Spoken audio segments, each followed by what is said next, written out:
hemos estado repitiendo y repitiendo y repitiendo. Hoy es la última vez que vamos a tratar este pasaje, Éxodo capítulo 20. Éxodo capítulo 20. Y vamos una vez más a leerlo del 1 al 17. ¿Listo? Yo quiero que usted pues ponga atención. Y vamos a leer Éxodo 20 del 1 al 17. Bien, hermanos. Yo voy a leer un pasaje y ustedes van a leer un versículo, y ustedes van a leer el siguiente. Amén. ¿Tienen sus Biblias? Si no trae Biblia en la iglesia, está en la olla. ¿Listo? Dice la palabra de Dios, Éxodo capítulo 20, versículo 1. Y habló Dios todas estas palabras diciendo: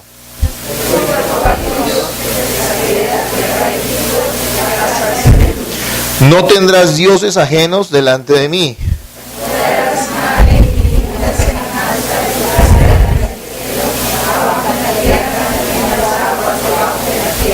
No te inclinarás a ellas ni las honrarás, porque yo soy Jehová tu Dios, fuerte, celoso, que visito la maldad de los padres sobre los hijos hasta la tercera y cuarta generación de los que me aborrecen.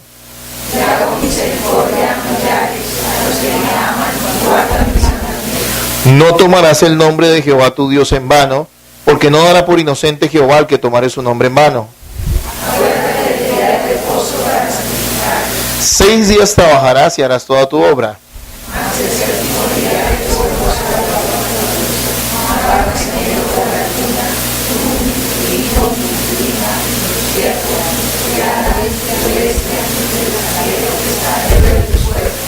Porque en 6 días hizo Jehová los cielos y la tierra, el mar y todas las cosas que en ellos hay, y reposó en el séptimo día. Por tanto Jehová bendijo el día de reposo y lo santificó.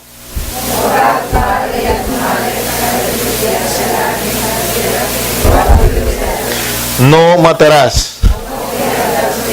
No hurtarás. No codiciarás la casa de tu prójimo, no codiciarás la mujer de tu prójimo, ni su siervo, ni su criada, ni su buey, ni su asno, ni cosa alguna de tu prójimo. Amén. Bien, el tema de esta serie que va hasta diciembre es la gracia, ¿no? Sin embargo, pues algunos considerarán que hemos hecho un énfasis grande en la ley, y yo tengo que decirle que es así, efectivamente. No existe gracia sin ley. No existe gracia divina si no hay la necesidad de esa gracia. Y lo que hace la ley de Dios, la ley perfecta de Dios, es mostrarnos la necesidad que nosotros tenemos de gracia. Usted que está sentado aquí hoy, le han dicho toda su vida que usted es una persona buena. Tal vez en algunas, incluso iglesias, le han enseñado que lo que le falta a usted es descubrir sus capacidades. Que al fin y al cabo, Dios lo trae a Cristo para que usted explote todo lo que Dios ha hecho por usted y todo lo que Dios ha hecho en su vida. Mas la palabra de Dios no enseña eso. La palabra de Dios enseña que nosotros en esencia, y lo estamos viendo en el discipulado, somos pecadores. Pecadores de principio a fin. Todas las áreas de nuestra vida están contaminadas de pecado. Y hasta sus deseos y obras más buenas no dejan de estar contaminadas por el pecado, amado hermano. Usted es un pecador, y vamos a verlo más adelante. Hay un justo juicio sobre los pecadores. Ahora, la prueba de que somos pecadores y de que lo que yo les acabo de afirmar es cierto, nos lo da la ley de Dios. La ley de Dios nos muestra la perfección moral del Señor. Dios es perfecto moralmente, y nadie puede compararse con la perfección de Dios en ninguna manera. La ley de Dios nos habla de la justicia de Dios, de la pureza de Dios y de la santidad de Dios, la cual Él demandará de todos los hombres.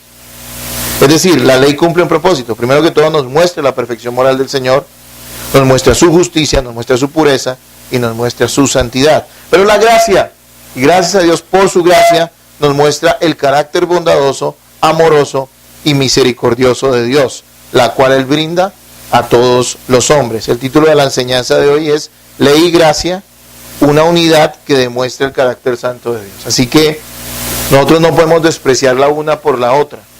Gracias a Dios por su ley, que nos hizo caer en cuenta, nos mostró y nos mató, dándonos a entender que somos pecadores empedernidos, que no tengamos ningún chance de buscar por nuestros propios medios y justicias, aparte de Cristo mismo, la salvación. Y gracias a Dios por su gracia, porque sin ella nosotros estaríamos terriblemente perdidos. condenados justamente por su ley, pero sin ninguna esperanza, porque no había a quien recurrir. No tendríamos ninguna opción, ninguna posibilidad de salvación más bien. La santa ley de Dios, como lo hemos visto en el mes anterior, más de un mes que hemos estado hablando de esto, nos muestra o nos demuestra nuestra absoluta culpabilidad. La verdad es que usted que está aquí sentado y yo hemos violado absolutamente todos los mandamientos de la ley de Dios. Todos. Y empecemos. El primer y segundo mandamiento dice que no tendremos dioses ajenos delante del Señor. También nos habla de que no debemos hacer imagen alguna para inclinarnos a ellos o adorarla. Es decir, que Dios nos exige amarlo con todo nuestro corazón, alma y fuerzas. Nuestra consagración y prioridad debe ser para Él. Y entonces, en este primer y segundo mandamiento, la Biblia nos muestra que nosotros somos idólatras por naturaleza, que no amamos a Dios sobre todas las cosas, ni tenemos la capacidad para hacerlo. Yo sé que a usted le han metido la idea de que usted ama a Dios porque siente cosas. No tiene absolutamente nada que ver, ni tiene ningún respaldo bíblico. El amor a Dios se resume en una cosa. Jesús lo dijo: si me amas, guarda mis mandamientos. Y no hay nadie que haya guardado los mandamientos de Dios perfectamente. Por lo tanto, tú amas cualquier otra cosa por encima de Dios. Y el principal ídolo que tienes en tu vida eres tú mismo. Y has hecho de tu propio ser y de tus propios gustos y de tus propios pecados ídolos a los cuales te inclinas y adoras cada día. La ley de Dios nos condena. El tercer mandamiento dice que no debemos tomar el nombre de Dios en vano, porque Dios no tendrá por inocente a quien tome su santo nombre en vano. Es decir, que Dios exige que tengamos sumo respeto por su persona. ¿Cómo nos dirigimos a Él? ¿O cómo hablamos de Él? Debemos tener una reverencia sincera. Sin embargo, la ley nos acusa porque nos muestra que hemos menospreciado, todos hemos menospreciado a Dios, utilizando su nombre de cualquier forma y respetando y usando el nombre de Dios a nuestra conveniencia. Eso nos muestra la ley de Dios. El cuarto mandamiento nos enseña que debemos acordarnos del día de reposo para santificarlo, que tenemos 6 días para trabajar y hacer todo lo que tengamos que hacer, pero que hay un día a la semana, un séptimo día, que no necesariamente tiene que ser el sábado, en el cual nosotros debemos reposar. Pero reposar no es descansar, como lo conoce hoy la sociedad, sino es reposar ¿en quién? En el Señor. Dios exige que usted, amigo mío, aparte un día a la semana para brindar adoración a Dios en comunidad. Y no me salga con el cuento de que usted adora a Dios todos los días. Porque si usted no es capaz de sacar un día sagradamente para adorarlo en comunidad, no le creo ese cuento de que usted adore cada día a Dios. La adoración a Dios es rendición, amigos míos. Acuérdese esa palabrita. Adoración es rendición. Y rendición significa: estoy a tu disposición, Señor, para hacer tu voluntad. Así que Dios nos exige eso. Y sin embargo, hemos violado el cuarto mandamiento, porque hemos despreciado el día del Señor. Hemos despreciado al Señor mismo, brindando adoración a nuestro acomodo, buscando un Dios que se acomode a nuestros gustos y a nuestros horarios, y siendo indiferentes y dando lo que nos sobra de nuestro tiempo a Dios, y hemos pecado. El quinto mandamiento nos enseña que debemos honrar a nuestros padres, a padre y madre. Y dice, y da una promesa, dice: para que tus días se alarguen en la tierra que Jehová tu Dios te da. Es decir, Dios exige. Y miren lo que yo estoy diciendo. Dios exige. Dios no da consejitos, amigo mío. Dios exige. ¿Y qué exige Él? Que usted respete a los padres que Él le dio. ¿Quién nos dio nuestros padres? Ahora, no sé qué tipo de padres tuvo usted, tal vez unos muy buenos, tal vez otros no tan buenos, tal vez ausentes, pero todavía Dios se los dio. La Biblia dice que usted no tiene que esperar que ellos se ganen su respeto, sino que usted debe respetar y honrar a sus padres. Que debemos obedecer a nuestros padres mientras vivamos bajo su techo. Mientras estemos bajo su techo debemos obedecerlos. Y que el día que salgamos de nuestro hogar, preferiblemente casados, honremos a pesar de que hemos salido, ya no les debemos esa obediencia, pero les debemos respeto hasta el último de los días de su existencia en esta tierra, nuestros padres. Amén. Ahora, La pregunta, ¿hemos honrado a nuestros padres? La respuesta, ninguno ha honrado a sus padres como Dios demanda que los honremos. Nos hemos rebelado. Los primeros actos pecaminosos de nuestra existencia, siendo tiernos bebés, los hemos hecho contra nuestros propios padres, aquellos que lo único que nos han brindado es amor. Hemos sido rebeldes contra nuestros padres. Hemos deshonrado su autoridad. Y nos hemos rebelado a la autoridad divina a través de la autoridad que Él estableció de nuestros padres, ¿no? Bien dice Romanos que todo aquel que se opone a la autoridad humana, digámoslo así, y bueno, en ese punto está hablando más del gobierno, a Dios resiste. Amén. Así que si Dios ha designado autoridades en esta tierra, cuando las personas se rebelan contra ellas, se están rebelando contra la autoridad misma de Dios. Amén. El sexto mandamiento nos dice que no debemos matar. Es decir, que no podemos atentar contra la vida de una persona, ni odiarla, que es otra forma de asesinato. Pocos han levantado su mano para quitarle la vida a otra persona. Bueno, muchos desafortunadamente, pero no son la mayoría. Sin embargo, todos somos potencialmente asesinos porque hemos odiado a otras personas. Y ya no puedo recapitular, ya se los enseñé durante un mes, más de un mes. La Biblia enseña, Jesús dijo, oísteis que fue dicho no matarás, pero yo os digo que si uno se levanta contra su prójimo, es merecedor del fuego del infierno, tal cual si fuera un asesino. Así que Dios nos muestra que nosotros debemos amar a nuestros enemigos. Dios exige, que debemos amar a nuestros enemigos, que debemos ser bondadosos y perdonadores, especialmente con los hermanos de la iglesia, aunque con todo el mundo, obviamente. ¿Hemos violado este mandamiento? Por supuesto que sí. Todos hemos sido asesinos en potencia, al ser dados a odios, contiendas y enemistades. Odio es la intención de matar. Todo aquel que mató a alguien primero tuvo que odiarlo. Así que hay una primera, ahí se está incubando, en el odio se está incubando un potencial asesinato. Pero recordemos que aunque usted no lo haga, Dios sí mira los corazones. Así que hemos violado el sexto mandamiento. El séptimo mandamiento nos dice que no debemos cometer adulterio, porque el matrimonio y el sexo son sagrados. Hoy en día, para el mundo de hoy, no hay nada sagrado, pero para Dios sí. Y el problema es que Dios va a ser tu juez. Tú puedes salir de aquí hoy y decir, y puede englobarte, y esta tarde ponerte a ver los Teletubbies y distraerte. Pero créeme una cosa, lo que yo te estoy enseñando hoy, Dios te lo va a exigir, porque Él te va a juzgar. Y no te va a juzgar de acuerdo a tu propia opinión, que no vale 3 centavos partidos por la mitad, delante de Dios. Él te va a juzgar de acuerdo a su santa ley. Y por eso he insistido más de un mes en el hecho de la importancia de entender la ley de Dios, la ley moral de Dios, como una expresión santa de su carácter y de su persona. Estamos en el séptimo mandamiento. Usted no puede atentar ni contra el matrimonio, ni contra el sexo, la sexualidad.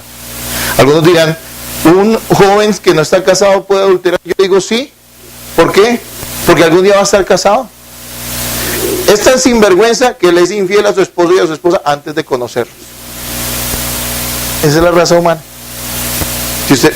Las niñas tienen que guardarse para el hombre que va a ser su esposo, aunque no lo conozcan. Y los hombres deben guardarse para la que va a ser su esposa, aunque no la conozcan. Amén. Amén. Ahora, obviamente, sabemos que cuando hemos venido al mundo a veces hemos cometido este tipo de pecados, pero hay perdón en Cristo, obviamente.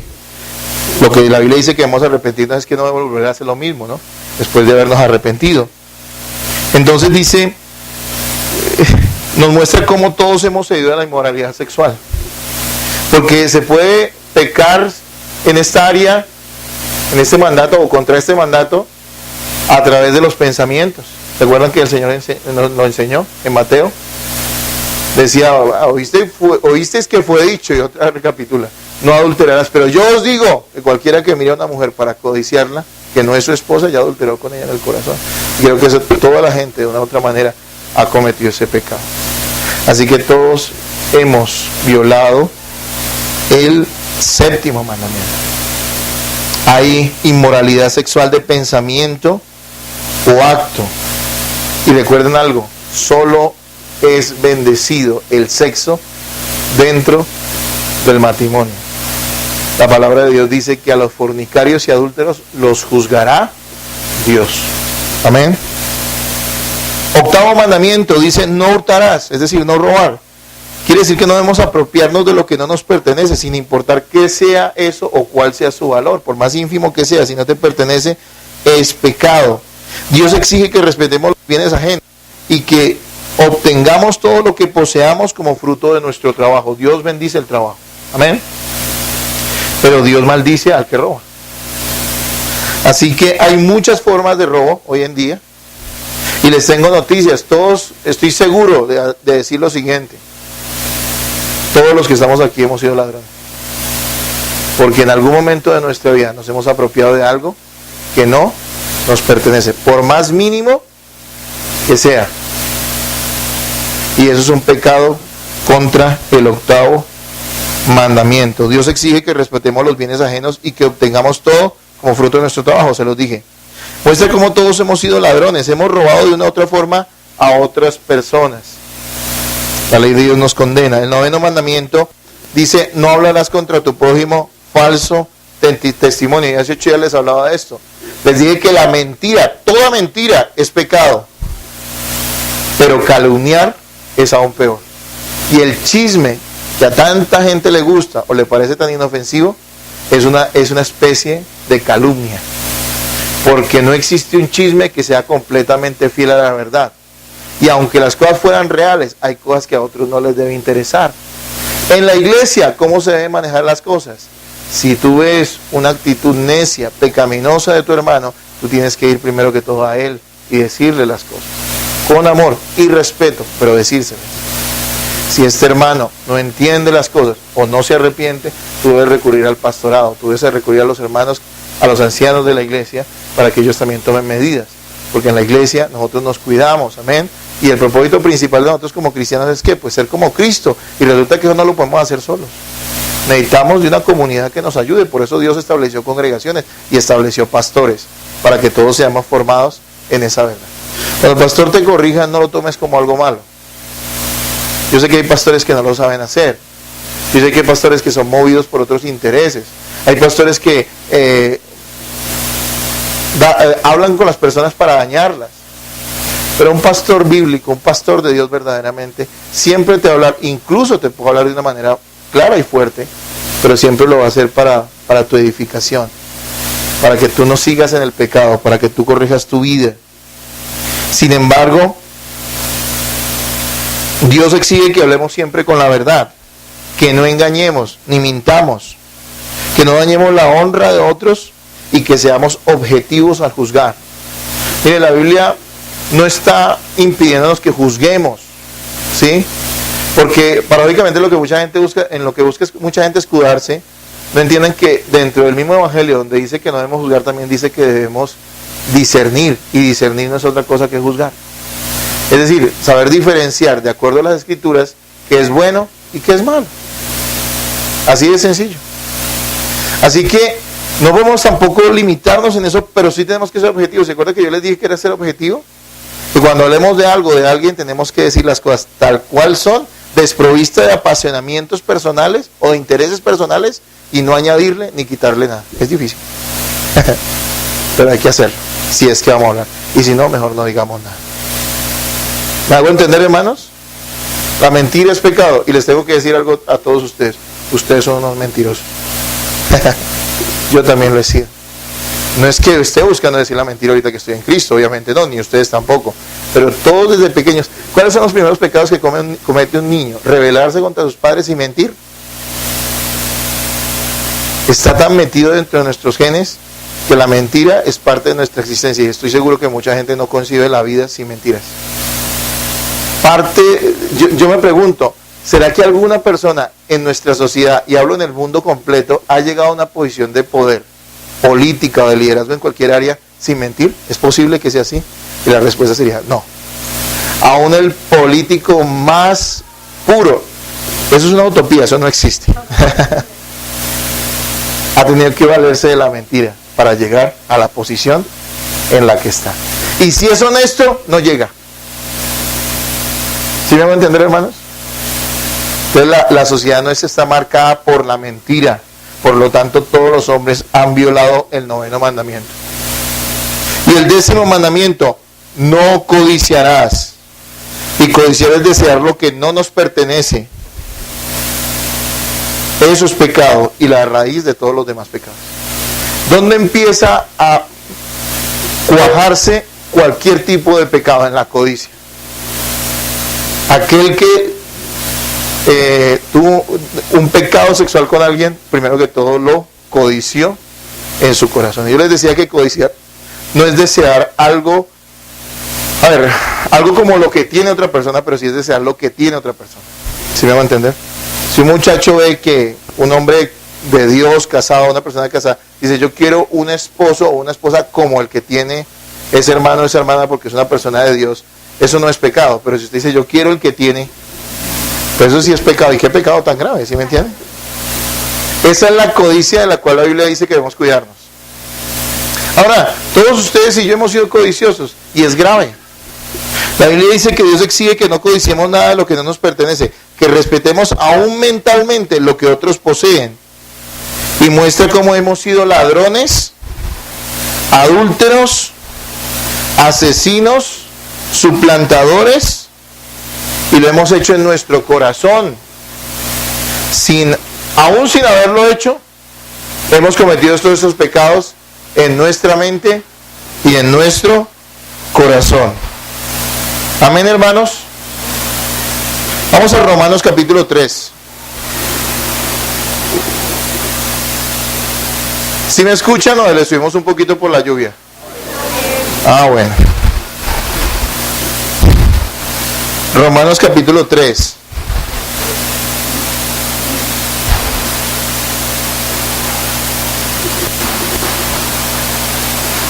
¿Lo tienen, hermanos?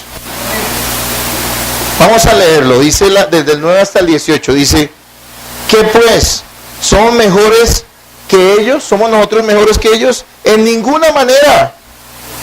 Pues ya hemos acusado a judíos y a gentiles que todos están bajo pecado. Como está escrito, no hay justo, ni aún uno. No hay quien entienda, no hay quien busque a Dios. Todos se desviaron, a una se hicieron inútiles. No hay quien haga lo bueno, no hay ni siquiera o siquiera uno. Sepulcro abierto es su garganta, con su lengua engañan, veneno de áspides hay debajo de sus labios, su boca está llena de maldición y de amargura, sus pies se apresuran para derramar sangre, quebranto y desventura hay en sus caminos, y no conocieron camino de paz, no hay temor de Dios delante de sus ojos. ¿De acuerdo a este pasaje?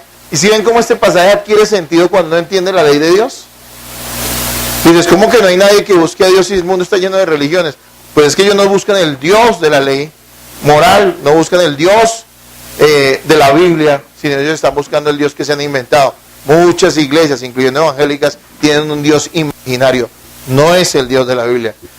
Algún predicador decía que el domingo en la mañana es la hora en que más se comete idolatría en el mundo.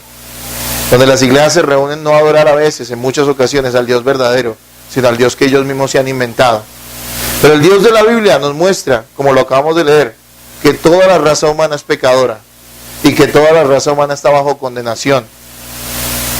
Que todos han pecado, que no hay uno solo que pueda decir que no ha violado todos estos mandamientos de una u otra manera. Y recuerden, amigos y hermanos, que Dios exige perfección moral. No existe un 6, o sea, disculpen, es que yo soy viejo, a veces me confundo, porque en mi época se calificaba de 1 a 10, ¿no? Porque ahorita se califica, ¿qué? De 1 a 5. Y ahorita ni califican, ¿no? Pero bueno.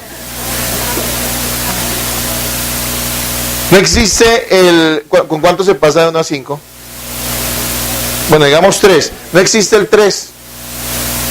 O usted 0 o usted 5, pero no hay nada más que hacer. Y usted dice, pero nadie puede ser 5, nadie puede ser 10. Sí, tiene toda la razón, nadie. Por lo cuanto todos pecaron, Romanos 3:23, todos son reprobados, todos no sirven para nada, todos son injustos, todos han pecado, todos han violado la ley de Dios, entonces todos merecen estar destituidos, lejos, alejados de la gloria de Dios. Y de pronto hay tus cables humanistas y la doctrina que te han enseñado errada esté luchando dentro de ti y esté diciendo, no, nosotros podemos volar como las águilas. No, hermano. Nosotros somos y hemos sido pecadores y hemos violado toda la ley de Dios, usted se imagina que hay un criminal. Si usted va a las cárceles, usted va a ver criminales que cometieron diversos delitos. Es decir, uno va allá y encuentra los que cometieron un robo, una estafa. A veces usted encuentra un tipo que cometió asesinato, robo y estafa. Pero difícilmente, yo creo que no existe tal persona, alguien que haya violado todo el Código Penal colombiano. No existe tal cosa. Sin embargo, frente a la ley de Dios, sí, todos los hombres han violado toda la ley de Dios. Es el grado de pecaminosidad y de maldad que hay en nuestras vidas y que hay en la vida de toda la gente del mundo. Es terrible. Ahora, eso no es tan difícil de aceptar. Porque si yo salgo a la calle y le pregunto, ¿usted es un pecador? ¿Qué me van a decir? No, pues sí somos pecadores porque nadie es perfecto. Ellos entienden que son pecadores, pero no entienden la dimensión de su pecado. Entonces la segunda pregunta de Dios, la primera es, todos hemos violado la ley de Dios. El segundo punto sería, ¿cuál? ¿Qué tan grave es haber violado la ley de Dios? Y vamos a ir a la palabra de Dios para verlo, ¿no es cierto? Primero que todo hay que entender que desobedecer la ley de Dios es atentar contra Dios mismo. Es una muestra de nuestro desprecio por su persona y su carácter. Cuando usted desprecia las leyes que sus padres han impuesto en el hogar, ¿usted a quién está despreciando? A sus padres mismos. ¿Sí o no? Claro, obviamente a Dios, pero a sus padres mismos. ¿Sí o no? ¿O es que existirá un muchacho que diga, yo quiero tanto a mis papás, pero no les hago caso en nada? No existe tal cosa. Por cuanto odia a sus padres, desobedece sus mandatos, porque los menosprecia por lo menos. Claro, el corazón del hombre es engañoso. Y algún afecto siente por sus padres, porque pues al fin y al cabo tampoco es un monstruo. Porque Dios ha dotado de ciertos afectos instintivos al ser humano. Hasta el hombre más despiadado respeta a su madre. Aunque han habido casos en la historia que ni siquiera eso. ¿Sí o no? Han habido asesinos que mataron a todo el mundo, pero a su mamá no la tocaron. ¿Quiere decir que eran buenas personas? No, eran unos asesinos que tenían un instinto natural que impidió que hicieran esa atrocidad. Y sin embargo han habido unos que incluso eso han hecho. Qué terrible, ¿no es cierto? Entonces, atentar contra la ley de Dios es atentar contra Dios mismo. Entonces ahora la gente de afuera, parémonos allí con todo respeto, si hay aquí nos paramos allí al frente de la iglesia católica y todos están saliendo de misa. Y entonces digámosle, oiga, usted odia a Dios. ¿Qué va a decir la gente que está saliendo de la misa? Sale ungida de la misa. ¿Qué va a decir? No, usted, si vea, yo estoy reverenciando aquí a las ánimas benditas. Yo estoy aquí. Y usted dice, no, usted odia a Dios. Porque Dios dice que usted no debe entrar a un lugar donde se adoran imágenes. Ni debe inclinarse a ellas, ni debe orar a ellas. Y sin embargo usted lo está haciendo. Eso es odio a Dios.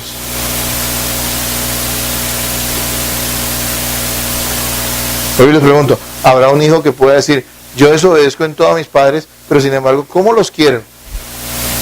No existe tal cosa. Es grave desobedecer la ley de Dios porque es un atentado contra Dios mismo. ¿Usted cree que en el cielo habrán enemigos de Dios? Esos mismos enemigos de Dios, como decía el hermano J.C. Riley, en inglés británico, ¿no? Alguna vez vi un video sobre eso, hay unos escritos muy buenos, un excelente hombre, ya murió hace como 100 años. Pero decía, un pecador en el cielo sería la persona más desdichada del universo. Si subiera un pecador al cielo, él se arrodillaría y le rogaría a Dios que lo enviara al infierno. Porque todo lo que hay en el cielo es lo que él odia. Empezando por Dios mismo. Por eso que necesita un milagro para poder ir al cielo. Algunos de ustedes están sentados aquí buscando y se sientan todos los domingos en una iglesia evangélica para buscar un tiquete al cielo. Negocian con Dios. Dios, yo voy de vez en cuando a la iglesia, cada 15, cada 20. ¿Te entiendes? No, Señor, pues yo sí tengo mi canita al aire, pero tú sabes, Señor. Pero de todas maneras yo voy, yo doy alguito, yo trato de hacer las cosas bien. Esa gente lo que no entiende es que se están engañando. Sería mejor que no fueran a ningún lugar. Sería mejor que no fueran a ningún lugar. ¿Sabe qué dice la palabra de Dios en Apocalipsis? Ojalá fueses frío o caliente, pero a los tibios los vomitaré de mi boca. Y a la gente le fascina ser tibia. O sea, ¿sabes qué está diciendo Dios? Es preferible que no vayas a ningún lugar. Y entonces usted dirá, como dice tanto mundano, claro, porque es que yo sí no soy hipócrita. No, tú te vas a ir al infierno. Tú estás condenado, tú eres un maldito de Dios. Discúlpame porque eso dice la Biblia. Vamos a leer ahorita. Pero todavía puede haber alguna oportunidad de que tú te arrepientas y realmente llegues a ser, digámoslo así, un caliente. Pero el que es tibio está en un lugar y no sabe qué es. Juega a dos bandos. Y es por eso que tarde que temprano el Señor tendrá que vomitarlos de su boca. En la ley de Dios no hay medias tintas. ¿Sabe cómo somos con Dios? Incompatibles espiritualmente. Se ha visto que la gente se divorcia y dice, ¿cuál es la razón? Incompatibilidad de carácter. Y yo no sé ni qué será esa vaina. Porque todo el mundo se casa y no se casa con un igual a él. Todos tenemos caracteres diferentes. La vaina es que hay que pulirlo, ¿sí o no? Qué chévere es casarse porque lo hace uno humilde, ¿sí o no? Se dice, no, a mí no me manda nadie. Se casa, pues lo empiezan a mandar, hermano. ¿Sí? Y entonces usted se va haciendo más como Cristo, más humilde, ¿no es cierto?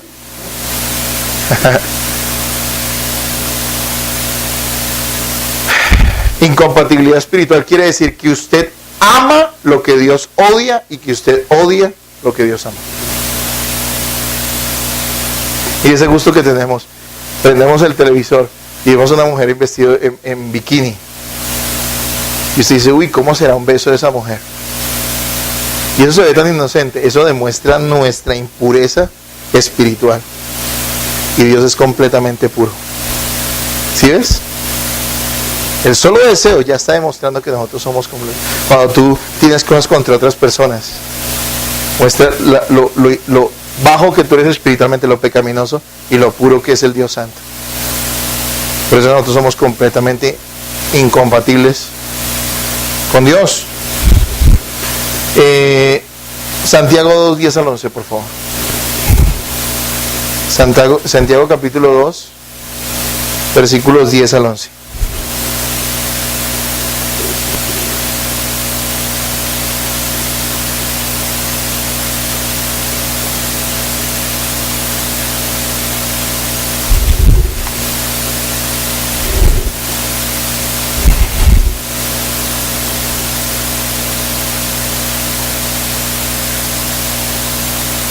Bien, mis amados hermanos, miren lo que dice la palabra de Dios, porque cualquiera que guardare toda la ley, pero ofendiera en un punto, se hace culpable de ¿qué? Usted dice, no, pero si yo nunca he engañado a mi mujer, pero he hecho mentiras, es como si hubieras violado toda la ley de Dios. Miren lo que dice, 11, porque el que dijo, no cometerás adulterio, también ha dicho, no matarás. Ahora bien, si no cometes adulterio, pero matas, ya te has hecho transgresor. Entonces hay alguien que no haya violado la ley de Dios. Saquemos la conclusión, hermanos. Todos. Mateo 5, 17 al 20. Búsquenlo, por favor. Mateo 5, 17 al 20.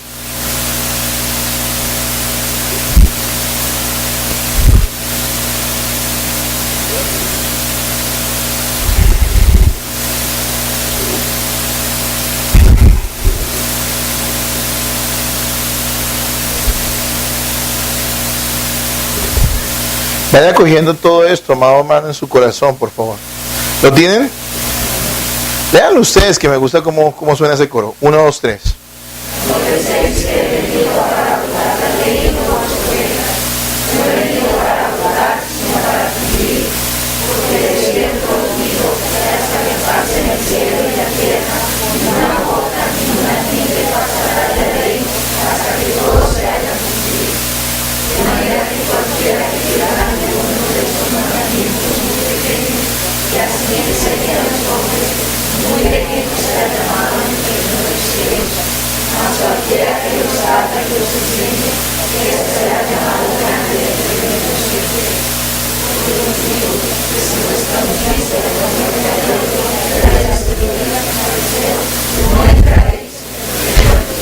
¿Saben qué está diciendo el Señor? ¿Ustedes saben quién eran los escribas y los fariseos? Un pastor decía una vez en una conferencia que nos dio, una hermano presbiteriana, decía, nosotros hablamos muy mal de los fariseos, y la verdad es que claro, la Biblia también habla mal de ellos, pero si vamos a ver su conducta moral, el fariseo era el tipo con el cual usted quiere que su hija se case. Trabajador, va a la iglesia, cumple todos los mandatos y eso es absolutamente pulcro. Es el fariseo. Los fariseos diezmaban con temor.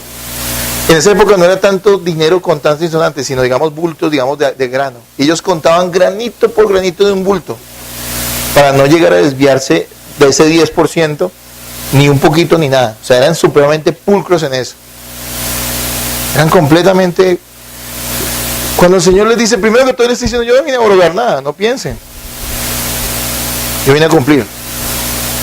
Pero Él está diciendo, si su justicia no llega a ser superior que la de los escribas y fariseos, ustedes no tienen nada que ver conmigo, ni entrarán al reino de los cielos.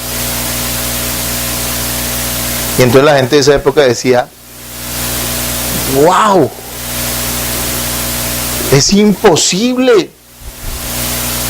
Es como si ustedes le dijeran, disculpen un ejemplo para que me entiendan hoy en el siglo XXI. Como si alguien le dijera, si usted quiere vivir, tiene que jugar mejor que Messi. ¿Cuántos pueden llegar a jugar mejor que Messi? Muy poquitos. Si le dijeran a usted, tiene que, usted dice, no, váyanse a mí. Que yo no puedo correr una cuadra sin que tenga la lengua de corbata. Yo digo, ¿qué digo yo? Imposible para mí, es imposible. Yo no tengo esa habilidad, no tengo ese talento y ni siquiera tengo el interés, porque a mí eso ni me gusta. Lo que el Señor está diciendo, si ustedes no tienen miren lo que dijo anteriormente, una sola vez, un solo punto de la ley y te haces acreedor al castigo por violar toda la ley. Eso hace que tú seas un vil pecador. Tú, que estás aquí sentado hoy acá. Tú no mereces el cielo. No te lo puedes ganar. Tú eres fornicario. Tú eres adúltero. Tú eres mentiroso. Tú eres ladrón. Tú desprecias a Dios. Desprecias su día santo. Lo desprecias. Tú no amas a Dios. Aunque levantes las manos y te emociones por un canto ahí que sale todo melcochudo. Y ay, me desmayo. No lo amas. Y el Señor dice, si tu ley no fuera, si tu comportamiento, si tu conducta, si tu obediencia a los mandatos de Dios no fuera superior a los tipos que son más pulcros para cumplirla, entonces no tiene nada que ver. Y vamos a ver otro más. Deuteronomio capítulo 27, versículo 26. Por favor, así abran esas ventanas, se los ruego. Deuteronomio capítulo 27, versículo 26.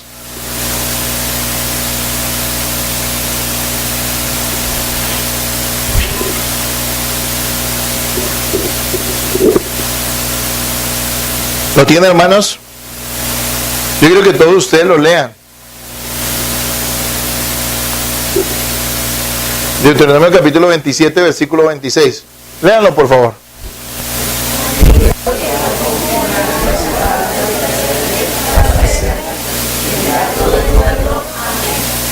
Bueno, entonces vamos a sacar conclusiones. La primera, usted ha violado un solo punto de la ley de Dios, es como si hubiera violado toda la ley de Dios, lo cual quiere decir que todos lo hemos hecho.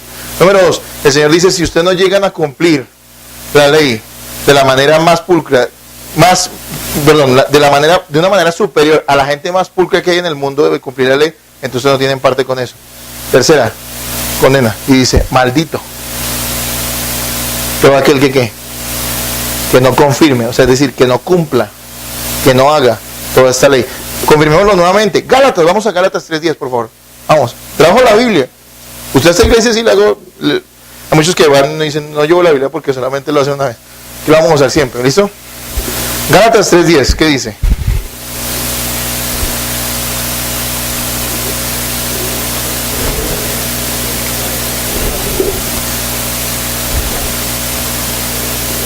Bueno, pero no, vamos a hacerlo en orden, ¿listo? ¿Todos lo tienen? Listo, la voz de 3 lo leen todos. 1, 2, 3.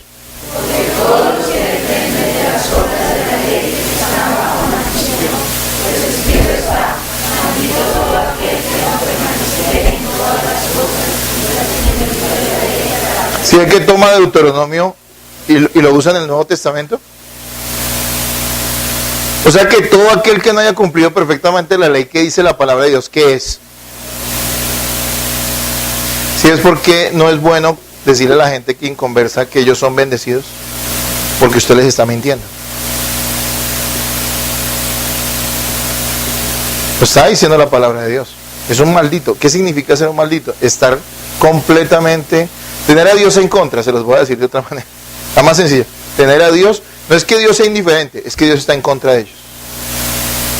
Algunos dirán, pero entonces Dios, ¿por qué no ha destruido el mundo si todos son pecadores? Pues porque Dios tiene un tiempo y porque Dios tiene una gracia, que lo estamos estudiando los discípulos, una gracia común, donde temporalmente, mientras llega su día, aún Dios es tan misericordioso que entrega bendiciones a aquellos que ni siquiera las merecen, o sea, que no la merecen. Y la realidad es que ninguno la merecemos. Por eso dice la Biblia que el sol sale para justos e injustos todos los días. Una más. Ezequiel 18:4, por favor. Ezequiel 18:4.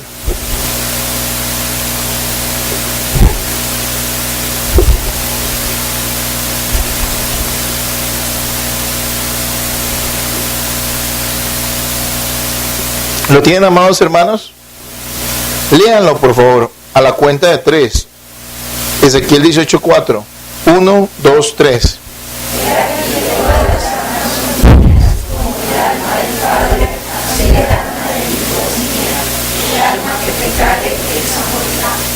El alma que pecare, esa morirá. ¿Habrá algún alma que no haya pecado? O sea que todos estamos destinados ¿a qué? A la muerte. Pero no está hablando meramente de la muerte física, está hablando de la muerte, la cual Jesús llamó la muerte segunda. ¿Se acuerdan? Jesús dijo, no teman a los que pueden matar el cuerpo, sino teman a aquel que puede destruir el alma y el cuerpo, ¿en dónde? En el infierno. ¿Y ese quién es? No el diablo, no sea tonto, Dios.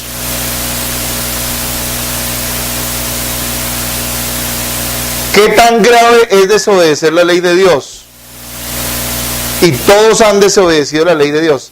Tan grave es que la Biblia dice que quien desobedece la ley de Dios, así sea una sola vez en su vida, lo cual nadie lo ha hecho porque la gente todos los días desobedece la ley de Dios, es considerado un maldito y debe morir. Hay un decreto, hay una sentencia, que es ¿cuál? Debe morir eternamente, la muerte segunda. Entonces hasta aquí hemos demostrado en el primer punto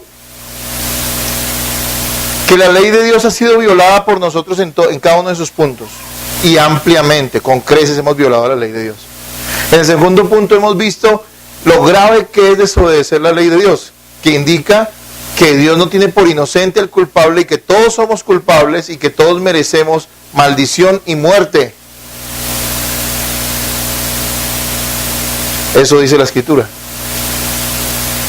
Algunas personas piensan que es una exageración. Yo le digo una cosa, piensen lo siguiente. ¿Se acuerdan que la Biblia dice, eso lo repiten mucho, lo repiten mucho los hermanos pentecostales, que es cierto? La palabra dice que Cristo viene por una iglesia sin mancha y sin arruga, completamente pura, ¿sí o no? Entonces la gente deduce que eso se trata de que entonces nos tenemos que poner de una manera tan correcta que no tengamos mancha. Eso es imposible. No sé si usted ha visto, bueno, yo no sé, nosotros no somos muy finos, o yo no, tal vez usted sí, porque yo no soy un tipo muy fino. Pero un vestido fino, un vestido, digamos, hay unos trajes para mujeres hermosos, ¿no? Muy bonitos. Y una vez ves esos trajes de noche para celebraciones especiales, en otra vez de una mujer alguna vez vi un traje en seda, blanco, de principio, o sea, blanco, de principio a fin, no, blanco. Ahora, el problema del blanco es que se ve muy bien, ¿no? Pero por lo regular nosotros no compramos blanco. ¿Por qué? Cualquier manchita se lo tira. Y él dice que viene a una iglesia sin mancha y sin arruga. O sea que su traje blanco ha sido manchado. Pero usted no tiene un puntico. Está completamente ¿qué? Estamos condenados. Y aquí es cuando entramos en la segunda etapa de nuestra serie de conferencias, no de predicaciones, sobre la gracia. Y es entender lo siguiente. ¿Cuál fue la respuesta de Dios? ¿Qué es lo justo que Dios debe hacer con nosotros de acuerdo a la palabra? Condenarnos y no darnos ninguna oportunidad. Dios con justicia puede tomar nuestra vida y maldecirnos. De hecho, están bajo maldición todos aquellos que, como dice Pablo, dependen de las obras de la ley. Es decir, él lo está hablando en el contexto de Gálatas para algunos hermanos cristianos que después de haber recibido la gracia querían justificarse de alguna manera en la ley. Bueno, ese es el contexto en Gálatas.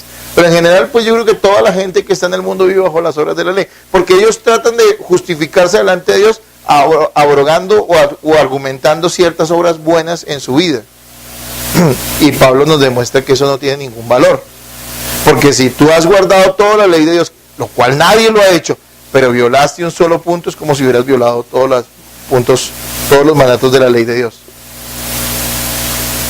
Sin embargo, Dios, en su amor y en su bondad,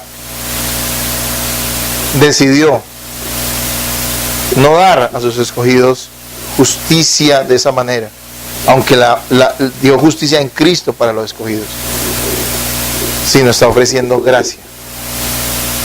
La gracia es que Dios ve nuestra miseria espiritual, ve nuestra condición de muerte espiritual, ve que no tenemos ni la más mínima posibilidad de obtener la salvación y de ser hijos suyos o de merecer algún favor de Él. Y sin embargo, Él decide a través de su Hijo Jesucristo brindarla a quienes Él quiere y a quienes quieran también.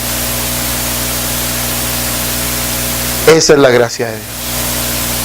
La gracia de Dios dice que siendo nosotros absolutamente merecedores del juicio divino, de ser considerados unos malditos, de ser considerados, de obtener muerte espiritual, todavía por encima de eso, Dios ha decidido, por su soberana gracia, por su soberana voluntad, salvar a través de la fe en Jesucristo y de la obra de Jesucristo, quien es Dios hecho hombre, que vino a morir cruentamente en la cruz, llevando los pecados de los que creerían en Él, otorgarles salvación, otorgarles vida eterna, otorgarles un nuevo corazón, otorgarles una nueva condición, ser considerados hijos de Dios. Y todo eso sin que nosotros en la más mínima porción, en la más mínima porcentaje, hayamos hecho algo para merecerlo. Y más bien, todo lo contrario, haciendo creces para no merecerlo. ¿Me explico? Nosotros no somos neutros, no somos gente que no hagamos ni lo bueno ni lo malo y sin embargo Dios nos da gracia. No, somos gente que estamos al otro lado, haciendo pecado, cometiendo pecado, desobedeciendo a Dios. Y a pesar de eso, el amor y la gracia de Dios es tan grande que va y nos rescata, nos saca del pozo y nos brinda salvación y vida eterna y un nuevo corazón. Esa es la gracia divina. Yo creo que veamos Efesios capítulo 2. Versículo 1 al 5. Y vamos a tener un mes completo para seguir hablando de la gracia ya. Después de haber hablado de la ley. Y para que usted comprenda la magnitud y la dimensión de la gracia divina que usted como hijo de Dios posee. Efesios capítulo 2, versículos 1 al 5. ¿Lo tienen, hermanos? Léanlo ustedes, por favor.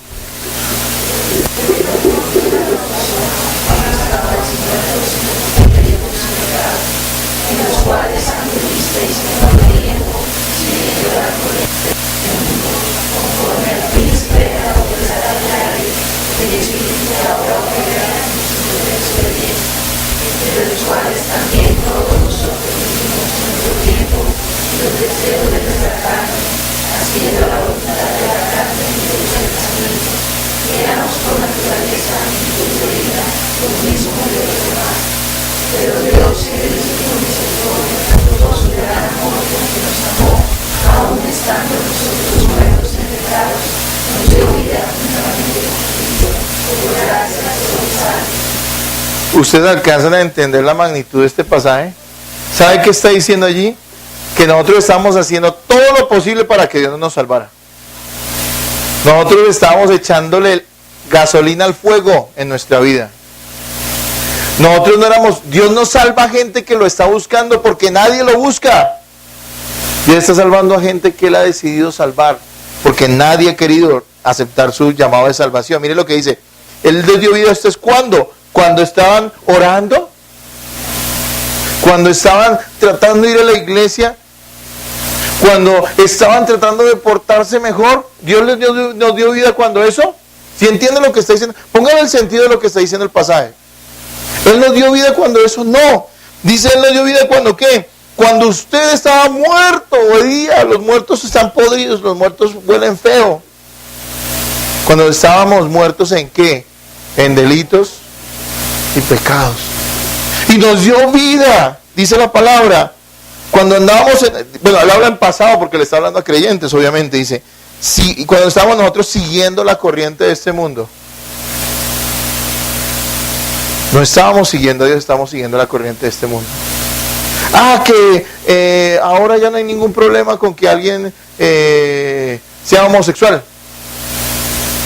Esa es la corriente del mundo y todo el mundo empieza como borrego. Sí.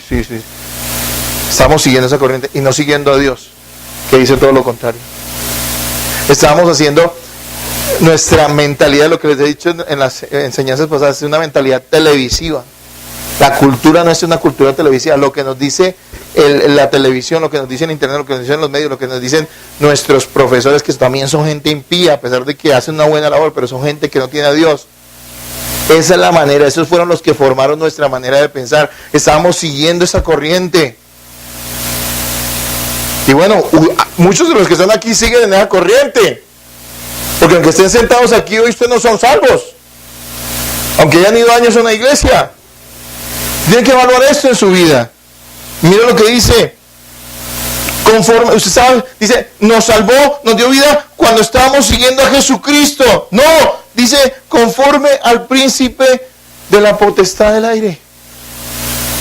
O sea, ¿quién estaba siguiendo usted antes de Cristo? A Satanás. Pero entonces algunos piensan, oye, pero yo no me vestía de negro, ni sacrificaba gatos, ni escuchaba metal. No, esos son unos payasos. La Biblia dice que todos los seres incrédulos, los seres humanos incrédulos, están siguiendo la corriente de este mundo conforme al príncipe de la potestad de ¿qué? Dice más adelante, el espíritu que ahora opera en ¿quién? ¿Usted cree que la gente de afuera está operando Dios en ellos? Dios tiene gracia para poner una gracia común, pero el que está operando en estas personas es el espíritu del anticristo, como también lo llama la Biblia. El espíritu del mal. Y mire lo que dice, nos salvó.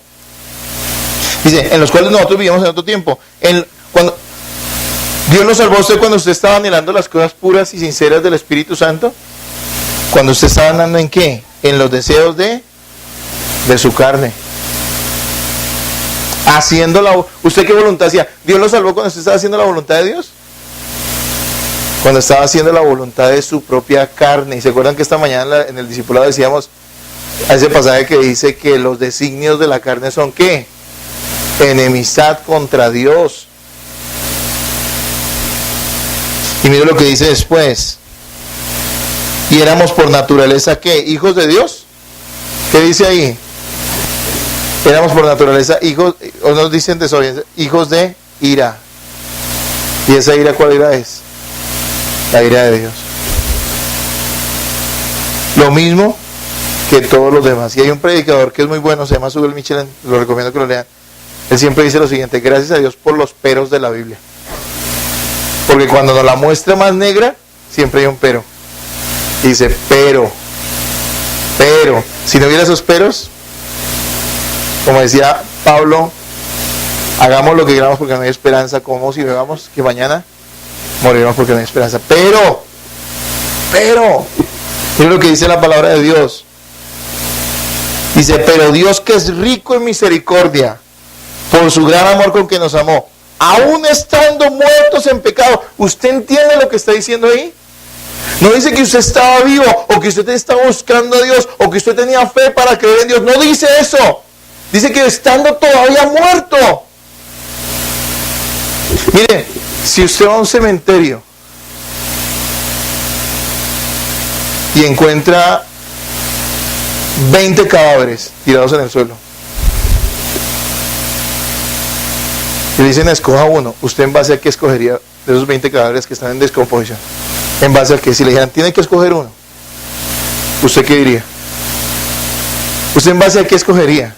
Si fueran vivos, usted diría, uy, esta muchacha está como bonita, este es como inteligente, uy, este es como hábil, este tiene capacidad, me puede ser útil, si estuvieran vivos. Pero 20 cadáveres en descomposición, ¿usted en qué los escogería?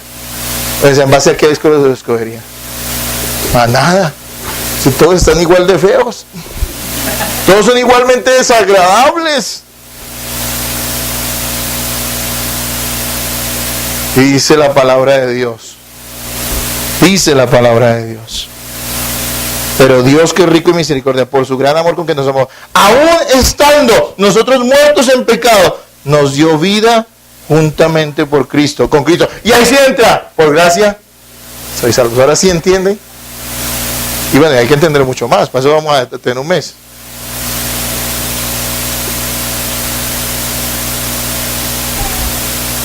No hubo nada en usted. Simplemente Dios quiso salvarlo. Ahora, si usted ha sido salvado, dele gracias a Dios. Miren lo que dice, no, pero no lo busquen porque ya no tenemos tanto tiempo. Se los voy a leer, Tito 3:4. Porque nosotros también éramos en otro tiempo insensatos. Mire, también aquí nos siguen echando cosas, ¿sí o no? Oiga, falta de autoestima. Es lo que dicen. Porque nosotros también éramos en otro tiempo insensatos. ¿Usted era qué? Un insensato. Dice, era un rebelde, era un extraviado, era esclavo de concupiscencia y deleites diversos. O sea, era un esclavo de las pasiones, de los gustos carnales. Y dice, eso era usted. Dice, viviendo en malicia y envidia. Usted era aborrecible, dice Tito. Y usted se aborrecía a los demás. El 4 dice, pero cuando se manifestó la bondad de Dios, ¿sí viene el pero? Pero cuando se manifestó la bondad de Dios nuestro Salvador y su amor para con los hombres, nos salvó, no por obras de justicia que nosotros hubiéramos hecho, sino por su misericordia, por el lavamiento de la regeneración y por la renovación en el Espíritu. ¿Si notan? ¿Si ven? Hermano, si los hermanos pentecostales brincan y a veces no entienden nada, nosotros sí deberíamos celebrar, pero no desordenarnos. Pero nosotros deberíamos celebrar los que hemos sido salvados. Porque nosotros siendo en contra de Dios, ¿saben cómo piensan muchos de la salvación? Que nosotros estamos buscando al pastor y el pastor está buscando a la oveja y llegó un punto donde nos encontramos. Uy, gloria a Dios. No, ¿qué dice la parábola? La bendita oveja bruta estaba perdida. Y ustedes saben que los animales, las ovejas son muy lindas, pero son re brutas. Son animales que no tienen sentido de orientación. Si un perro se pierde, encuentra la casa. Si una oveja se pierde a unos cuantos metros del rebaño, no lo encuentra. Se muere. Entre otras cosas porque es un animal que necesita cuidado. Un perro se lo suelta y el bendito se defiende. Y por eso es tanto que el perro criollo. Pero usted ve la oveja y se pierde y se muere. Y esa oveja éramos nosotros, perdidos, extraviados, yendo más lejos. El pastor buscando, en vez de buscarlo a él, estábamos yéndonos más lejos. Eso es gracia. Usted estaba perdido, lejos de Dios, estaba alejando más y todavía él fue y lo rescató. ¿Por qué? ¿Porque usted era un cadáver atractivo? No, porque usted era un pecador y sin embargo Dios quiso salvarlo. Por eso Jesús dijo, no me escogisteis vosotros a mí, no seáis tan inteligentes, no os hagáis. No os hagáis, dice el Señor. Ustedes no me escogieron a mí, yo los escogí a ustedes. Porque si fuera que, mire, si fuera porque ustedes me escogieron a mí, pasarían 10,000 millones de años y nunca, ustedes son tan muertos que nunca me encontrarían. ¿Sí entienden? Ahora la pregunta, yo tengo que decir las cosas bien. Y yo podría decirles aquí, todos somos salvados, gloria a Dios, celebremos. ¿Para quién es la gracia? Para el que quiera, digámoslo así. Sabemos que Dios es el que pone el querer, pero es para el que quiera. Yo no puedo darle a usted una falsa seguridad y esta mañana decirle, váyase para la casa, póngase a ver televisión por atrás y usted confíe que usted tiene la gracia. No, porque la Biblia dice que el que recibe gracia, recibe el Espíritu Santo. Recibe una nueva vida. Yo no puedo decirle aquí, ¿por qué nunca hacemos a nadie pasar aquí al frente y decirle, repita conmigo? Porque eso no es garantía de salvación. Y más bien puede terminar engañando a la gente, creyendo que porque repita un rezo ya son salvos. No, la Biblia dice que quien recibe la gracia, quien es hallado por el pastor, tiene nueva vida. Las cosas viejas pasan y todas son hechas nuevas.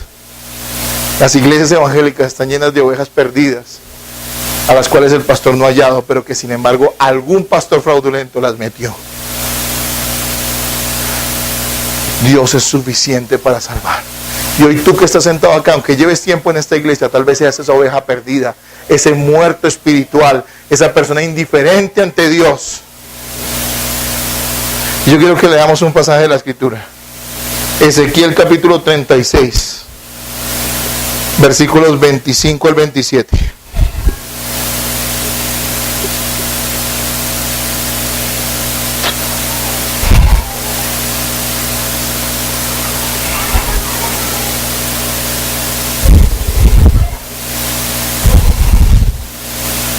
¿Lo tienen, hermanos amados? Lean ustedes. Ezequiel 36, 25 al 27. ¿Listo, hermanos? 1, 2, 3.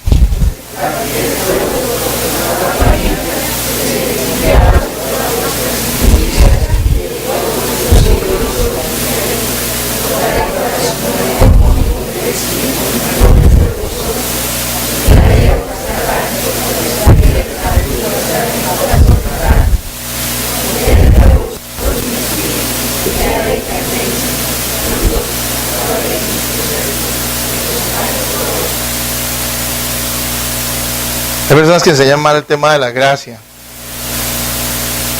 y le dan una falsa seguridad a gente que no tiene un nuevo corazón. Se puede alardear de una gracia que no posee.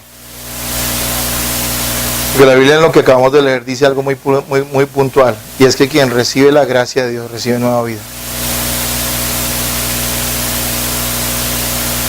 Amados hermanos, la gracia de Dios no es un tiquete para ir al cielo. La gracia de Dios es una nueva naturaleza que nos hace aptos para ir al cielo. Dice la palabra de Dios: esparciré sobre vosotros agua limpia. Algunos teólogos han dicho que esa agua hace referencia a la palabra de Dios, ya que ella es crucial para la salvación. ¿Quién hace eso que nos esparce agua limpia? El Espíritu Santo, a través del llamado que Dios hace por la palabra de Dios. Y por los sembradores, por el predicador, en muchas ocasiones. Y dice: y seréis limpiados de todas vuestras, ¿qué? Inmundicias, porque si algo caracteriza al hombre pecador, y eso lo incluye a usted, la inmundicia. ¿Se acuerda que Jesús qué dijo de los fariseos? ¿Que eran qué? ¿Sepulcros qué? Él no estaba diciéndolo solo a los fariseos, pero estaba diciendo a todos los hombres pecadores, al fin y al cabo. ¿Se han visto? Yo trabajé un tiempo, hace muchos años, en Jardines de Paz, y a veces recorría el cementerio y encontré unas lápidas o unas tumbas que uno dice, wow, con unos arreglos florales, con unas lápidas. Vi hasta gente que le hizo a sus hijos, que seguramente están muy conmovidos, y uno entiende eso, obviamente. A sus hijos les hacían en la tumba un jardín con juguetes, una cosa espectacular. Y se ve muy bonito. Si usted va a los grandes próceres de la independencia, sus tumbas esos tienen un nombre, ¿no? Son monumentos, son mausoleos, exactamente. Y tienen unos grandes esculturas y unas cosas muy bellas, ¿no es cierto? Pero yo le pregunto, dentro de esa tumba, ¿qué hay? Si ya moví hace rato huesos, durante mucho tiempo lo único que hubo fue podredumbre.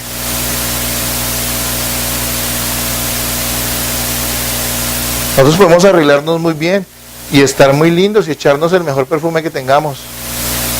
La gente puede felicitarte. ¿Sabes por qué muchos de ustedes están confundidos?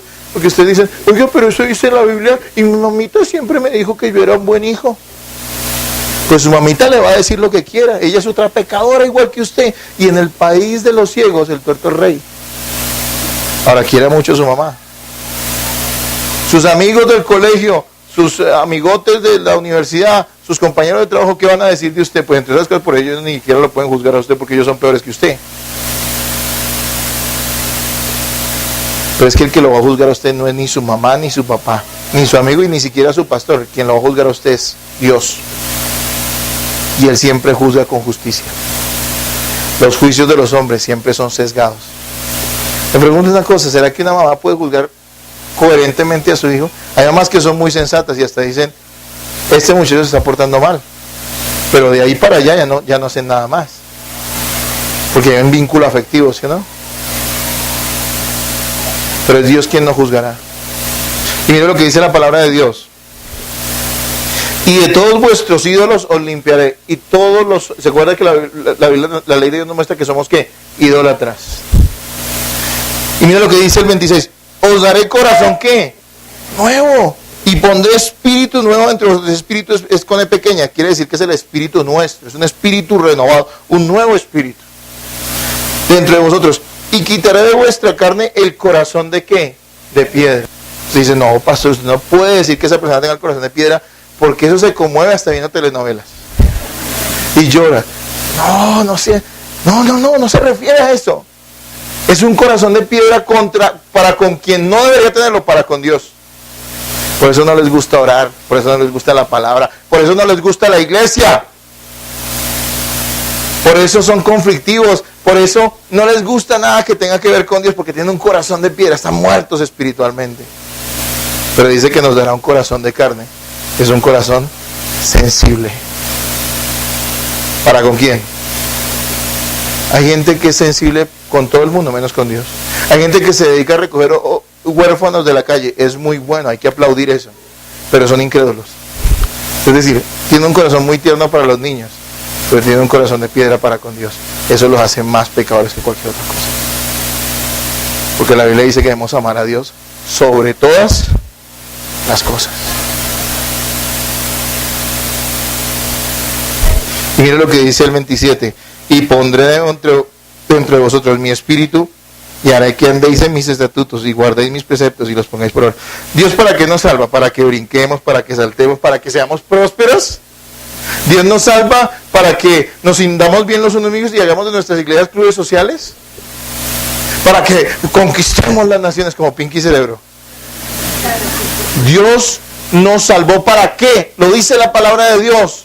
Miren lo que dice, léalo, 27, dice, y pondré entre vosotros mi espíritu. ¿Y qué es ese espíritu con qué está? El Espíritu Santo. Y haré que andéis en mis estatutos y guardéis mis preceptos y los pongáis ¿por qué? Así que la ley no lo salva. Y es imposible para usted cumplir la ley de Dios. Imposible. Pero cuando Dios lo salva, hace que usted cumpla su ley. Así que un cristiano ya no es adúltero, ya no es ladrón, ya no es mentiroso, ya no es un idólatra, ya es una persona que honra a Dios y no le da lo que le sobra. Es una persona que ama a Cristo porque tiene un nuevo, y ese corazón es dado por la gracia bendita de nuestro Salvador. Vamos a leer un último pasaje para terminar. Mateo 11, 25 al 28.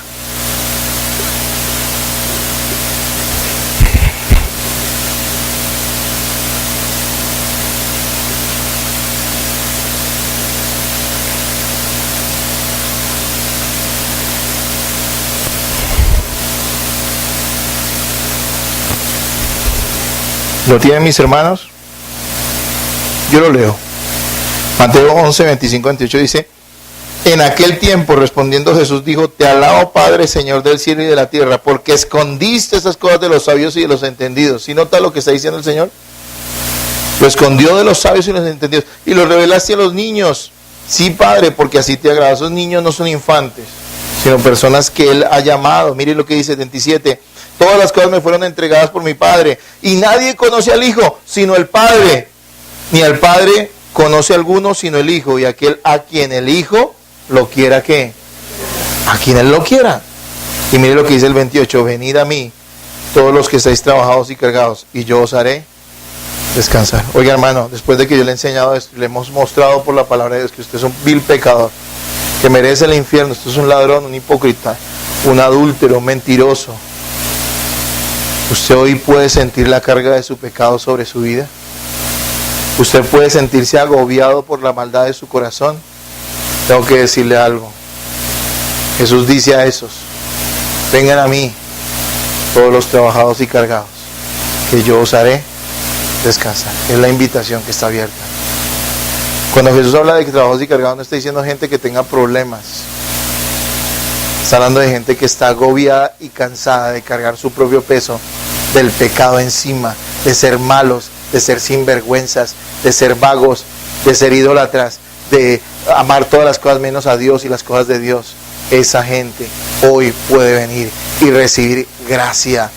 Dios no te está pidiendo nada, Dios no te está exigiendo nada, simplemente te está diciendo: confía, ven a Cristo, ven a Cristo, ven a Cristo. Él murió por tus pecados, Él tomó tu lugar en la cruz, Él pagó el precio de tu maldad, Él recibió el castigo que tú merecías y que el Padre le propinó a Él justamente, pues no por sus pecados, porque Jesús nunca pecó, Él es Dios perfectamente santo, sino por causa de los pecados de aquellos que creerían en Él. Amén.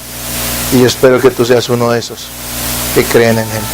Si tienes gracia, amiguito, para los que están en la iglesia, si tienes gracia, tú tienes que ser diferente. Yo no les doy leyes morales. Yo no espero recoger frutos de la tierra árida y seca. Gente muerta, corazones de piedra no pueden dar fruto. Es la tierra fértil que el Espíritu Santo ha abonado. Pero si tú vienes hoy a Cristo, Dios va a hacer que des fruto abundante. Y ese fruto se va a manifestar en que amarás a tu esposo, a tu esposa, guardarás tu boca del engaño, procurarás apartarte del pecado y la tentación, honrarás a Dios apartando un tiempo para adorarlo cada semana, buscarás estar en comunión con tu familia, con Él. Es el fruto del cual habla la Biblia, que debe producirse en ti.